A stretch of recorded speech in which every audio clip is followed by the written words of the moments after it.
Burası Başakşehir'e bağlı Kayaşehir bölgesinde 7. etap Firuze sitesi. Ben yönetim kurulu başkan yardımcısıyım Akın Kara.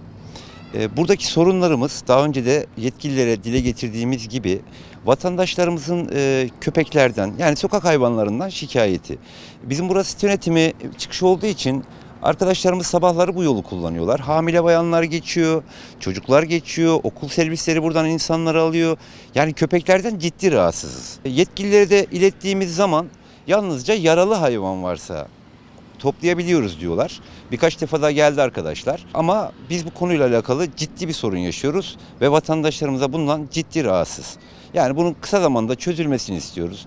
Yani gerekirse bir kamuoyu oluşturalım. Yani bir şekilde bu sorunu çözmemiz gerekiyor. Peki daha önce olumsuz durumlar oldu mu?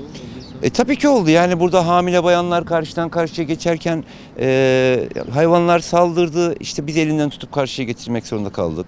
Çocuklar var, okul servisi çocukları var. Korkuyorlar, saldırıyor hayvan. Yani çocuk onun ne amaçla saldırdığını bilmiyor ki. Çocuk onu ısıracak diye sanıyor.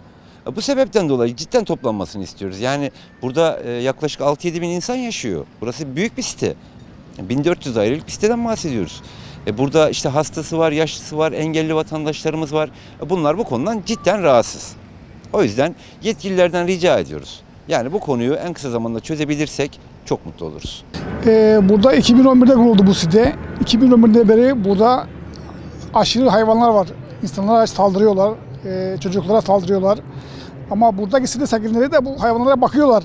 Bak, kısım kısım yerlerde yemek veriyorlar. Hayvan da aç olduğu için mecbur burada kalmak zorunda kalıyor. Buradaki sitelerin suçu var bu şekilde. Yemek verdikleri için kalıyor hayvanlar. Ama belediye haber verildi belediyeye. Belediye gidip alacağız dediler. Geldiler alamadılar. Kaçtı hayvanlar derken bu duruma geldi şu anda. Bunların alınmasını biz istiyoruz şu anda burada. Çocuklarımızın otobüs duraklarında binaların önlerinde yatıyorlar. Çapında kapının önünde yatıyor ki hayvan. Çocuk orada geçemiyor. Zırlayıp duruyor, ağlayıp duruyor. Bu tehlike arz ediyor bu şekilde, anladın mı? Yani 3-4 köpek yola çıktığımız anda büyük oğluma gerçekten saldırdığında kendini yola attı çocuk. O an araba çarpabilirdi çünkü otobüsler de çok hızlı geliyor. O yüzden gerçekten buna bir çare bulunması taraftarıyız. Yani köpeğin havlaması bile çocuğu korkutuyor zaten. O bile aslında korku insana yetiyor. O yüzden bence buna bir çare bulunması lazım.